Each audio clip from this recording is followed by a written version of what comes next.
అందరికీ నమస్కారం. ఈరోజు కథ అతిథి దేవుళ్ళు. రచన ఎం శివ నాగేశ్వరరావు గారు. ఇంకా స్టోరీలోకి వెళ్ళిపోదామా? భాగ్యనగరంలో అదొక చిన్న కాలనీ. భాగ్యనగర వాసులకు బంధువుల తాకిడి ఎక్కువ. ఉద్యోగ ప్రయత్నంలో వచ్చేవారు, హాస్పిటల్స్ పనుల మీద వచ్చేవాళ్ళు, విహారయాత్ర కోసం వచ్చేవారు, అదే కాక వేరే పనుల మీద ఇక్కడికి రకరకాల బంధుగణాలు వచ్చి మీద పడిపోతుంటారు.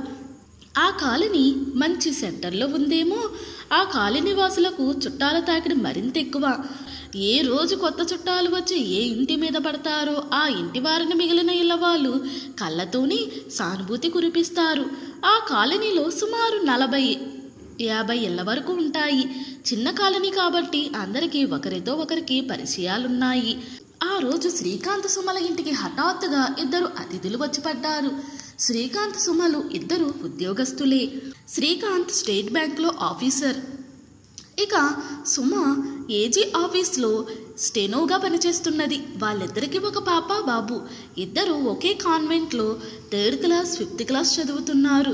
శ్రీకాంత్ సుమ ఇద్దరు ఉదయాన్నే క్షణం తీరిక లేక బిజీగా ఉంటారు. పిల్లలిద్దరికీ క్యారియర్లు కట్టి రిక్షాలో కాన్వెంట్కి పంపించి తామిద్దరూ క్యారియర్లు సర్దుకుని ఆఫీస్కు బయలుదేరుతారు. అటువంటి సమయంలో అతిథులు వచ్చారు. శ్రీకాంత్ ఇంటి ముందు ఆటో ఒకటి ఆగడం, అందులోంచి 2 దంపతులు దిగడం చూసిన కాలనీ వాసులు సుమ శ్రీకాంత్ మీద జాలిపడ్డారు. వచ్చిన వాళ్ళు వరుసకి సుమకి బాబాయ్ పిన్ని అవుతారు. వాళ్ళ పేర్లు సుందరయ్య, శాంతమ్మ. వాళ్ళను చూడగానే పల్లెటూరు వారని తెలిసిపోతుంది. వాళ్ళను చూడగానే శ్రీకాంత్ సుమల ముఖాల్లోని ఫీలింగ్స్ మారిపోయాయి. మర్యాద కోసం ముఖం మీద చిరునవ్వు పులుముకుని రండి రండి అని ఆహ్వానించారు. వచ్చిన వాళ్ళు హాల్లోని సోఫాలో కూర్చున్నారు. సుమ అటు వంట పని చూసుకుంటూ మధ్యలో వాళ్ళను పలకరిస్తూ కాఫీలు అందించింది. మాటల్లో వాళ్ళు హాస్పిటల్ పని మీద వచ్చినట్టు తెలిసింది. వచ్చినవాడికి ఒక కిడ్నీ చెడిందట. పెద్ద ఆసుపత్రిలో చూపిస్తే నయమని వాళ్ళ ఊరిలోని డాక్టర్ సలహా ఇస్తే హైదరాబాద్ వచ్చారు. శ్రీకాంత్ సుమలు హడావిడి పడుతూ పిల్లలను స్కూల్కి పంపి తాము ఆఫీస్కు తయారయ్యారు. పిన్నిగారు, ఏమి అనుకోకండి, సెలవు పెట్టే పరిస్థితి లేదు. సాయంత్రం వచ్చాక అన్ని విషయాలు మాట్లాడుకుందాం. నేను వంట చేశాను, స్నానాలు చేసి భోజనాలు చేయండి అని చెప్పి శ్రీకాంత్ సుమలు స్కూటర్ మీద ఆఫీస్కు వెళ్ళారు.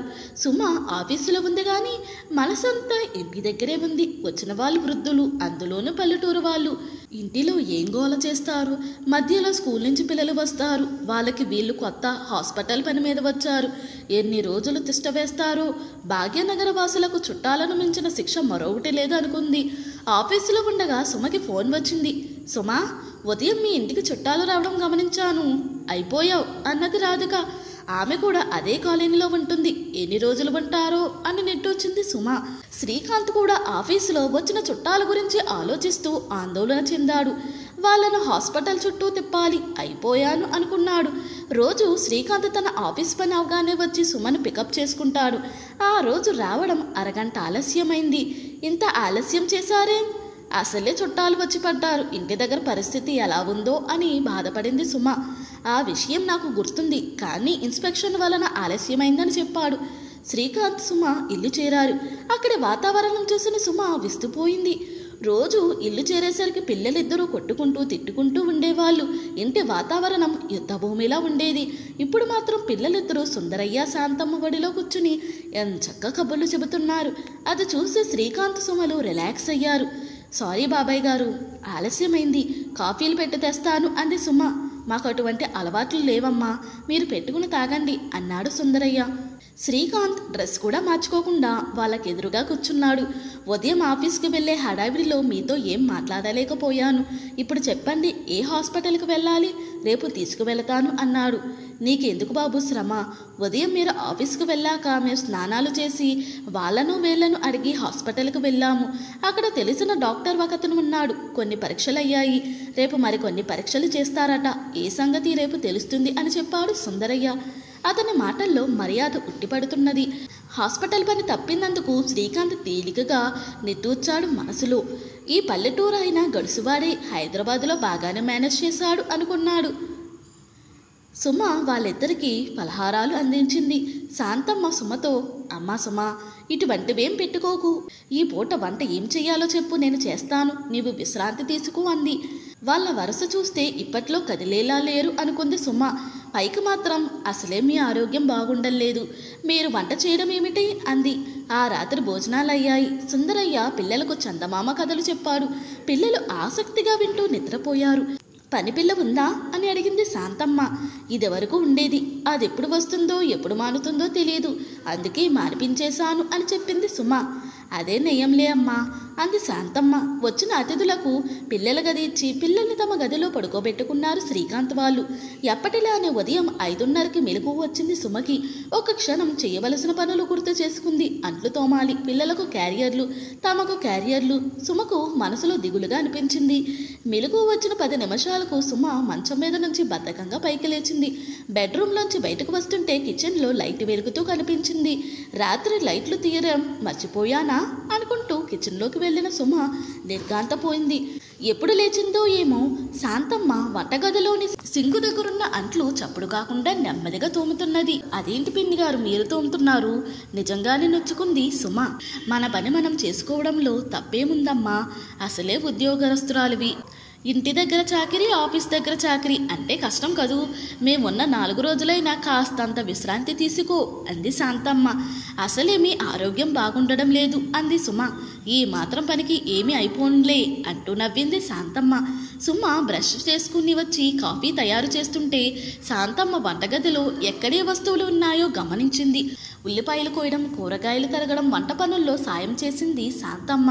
సుమకి కాస్త తేలిక అనిపించింది. సుందరయ్య పిల్లల చేత ప్రభాత సమయాన చదివిన చదువు బాగా తలకెక్కుతుంది అని వాళ్ళ చేత ఎక్కాళ్ళు వల్లె వేయించాడు. అది చూసిన శ్రీకాంత్ ముచ్చటపడ్డాడు. సుమ వాళ్ళు ఆఫీస్కి వెళ్ళేటప్పుడు, బాబు మేము హాస్పిటల్కి వెళ్ళి వస్తామని చెప్పాడు సుందరయ్య. జాగ్రత్తగా వెళ్ళిరండి అన్నాడు శ్రీకాంత్.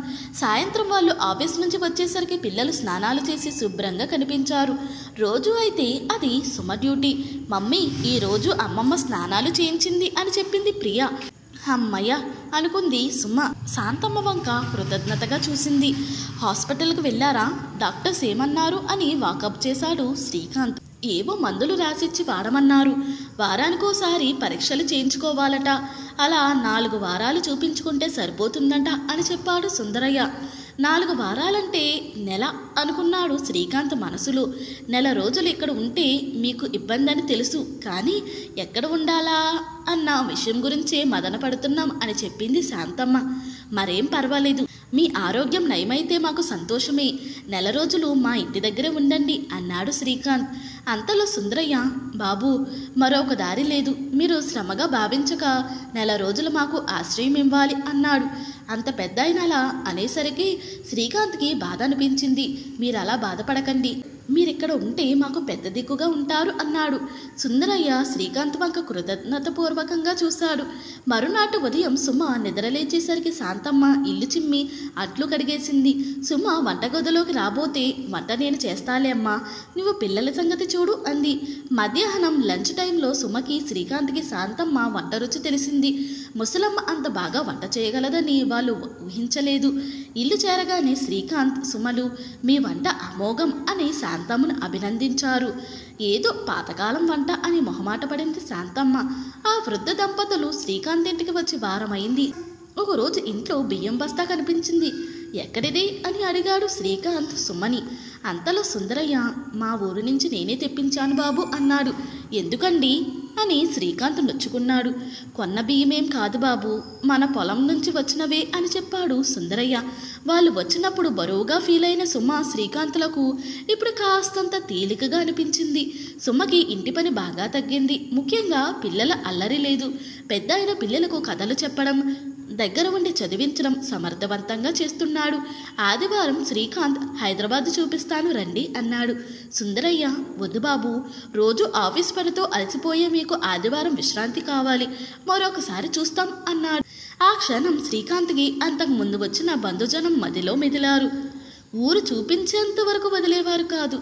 పెద్ద మనసుకు శ్రీకాంత్ ముగ్ధుడయ్యాడు.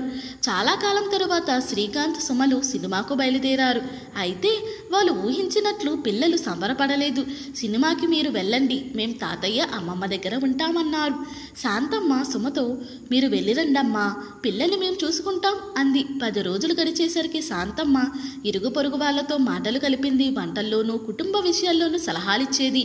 అలాగే తనకు తెలియని విషయాలు అడిగి తెలుసుకునేది. కాలనీ వాళ్ళందరికీ శాంతమ్మ నచ్చింది. సుందరయ్య పెరట్లోని మొక్కలకు నీళ్లు పెట్టేవాడు. పిచ్చి మొక్కలు పీకేసి పెరడంతా శుభ్రం చేశాడు. బజారుకు వెళ్ళి పూల మొక్కలు తెచ్చి నాటాడు. పెరటికి కొత్త అందం వచ్చింది. శాంతమ్మ అయితే సుమ వాళ్ళు ఆఫీస్కి వెళ్ళాక ఇల్లు బూజులు దులిపేది. ఇల్లు శుభ్రంగా కడిగి ముగ్గులు వేసేది, బట్టలు ఉతికేది. గదుల్లో చిందరవందరగా పడి ఉన్న సామాను చక్కగా సర్దేది. ఇప్పుడు శ్రీకాంత్ ఇల్లు అందంగా పొందికగా తయారైంది. శ్రీకాంత్ సుమ ఆ వృద్ధ దంపతులు ఎప్పుడు వెళ్ళిపోతారోనని బాధపడసాగారు. కాలనీ వాళ్ళందరూ శాంతమ్మ సుందరయ్యలను పలకరిస్తున్నారు. శాంతమ్మ ఆరోగ్యం గురించి వాకబు చేస్తున్నారు. అవసరమైతే హాస్పిటల్ విషయంలో సహాయం చేస్తామని ముందుకొస్తున్నారు. అటువంటి అతిథులు తమ ఇంటికి వస్తే బావుండు అని కోరుకుంటున్నారు. శాంతమ్మ ట్రీట్మెంట్ పూర్తయింది. ఆదివారం బయలుదేరుతాం బాబు అని చెప్పాడు సుందరయ్య. శ్రీకాంత్ బాధగా చూశాడు. పిల్లలైతే ఊరు వెళ్ళొద్దని గొడవ పెట్టేసుకున్నారు. శ్రీకాంత్ వాళ్ళకు రిజర్వేషన్ చేయించాడు. ఎప్పుడు కొన్నారో వాళ్ళు బయలుదేరే రోజు శ్రీకాంత్కి సుమకి బట్టలు పెట్టారు. వాళ్ళు తమకు బట్టలు పెడుతుంటే సుమకు సిగ్గుగా అనిపించింది. వాళ్లకు బట్టలు పెట్టాలన్న ఆలోచన రాని తన అజ్ఞానానికి చింతించింది. బయలుదేరే ముందు, బాబు మీకు చాలా శ్రమ ఇచ్చాం, అందుకు నాకు బాధగా ఉంది అన్నాడు సుందరయ్య. మీరు రావడం మా అదృష్టం. మీకు మేం చేయవలసింది పోయి మీరే మాకు సేవలు చేశారు. మాకే సిగ్గుగా ఉంది అన్నాడు శ్రీకాంత్. ఆత్మీయులకు సేవలు చేయడంలో ఆనందముంది అని చెప్పాడు సుందరయ్య. పల్లెటూరు మనుషులు ఎంత హృదయ ఔన్నత్యం అనుకున్నాడు శ్రీకాంత్. వాళ్ళు బయలుదేరుతుంటే సుమ కళ్ళల్లో నీళ్లు తిరిగాయి. ఈసారి హాస్పిటల్ పని మీద వచ్చినప్పుడు సంశయించకుండా మా ఇంటికి రండి అని చెప్పింది. పిల్లలైతే అమ్మమ్మ తాతయ్య మీరు వెళ్ళవద్దు అని ఒకటే ఏడ్చారు. వాళ్ళను సముదాయించడం కష్టమైంది. వాళ్ళు బయలుదేరే సమయానికి కాలనీ అంతా శ్రీకాంత్ ఇంటి ముందు చేరింది. వృద్ధ దంపతులతో, తాతగారు మామగారు మమ్మల్ని మర్చిపోకండి అని కొందరు, ఈసారి వచ్చినప్పుడు మా ఇంట్లో 2 రోజులు ఉండాలి అని కొందరు, మీ ఆరోగ్యం ఎలా ఉందో వెళ్ళగానే తెలియపరచండి అని కొందరు అభిమానం కురిపించారు. వాళ్ళందరి వీడ్కోలు అందుకుంటూ వృద్ధ దంపతులు ఎక్కిన ఆటో ముందుకు కదిలింది. స్టేషన్ చేరాక సుందరయ్య పూల మొక్కల గురించి, శాంతమ్మ ఇంటి గురించి సుమకు జాగ్రత్తలు చెప్పారు. పిల్లలతో వేసవి సెలవులకు తప్పకుండా మా ఊరు రండి, మా పల్లెటూరు మీకు బాగా నచ్చుతుందని చెప్పారు.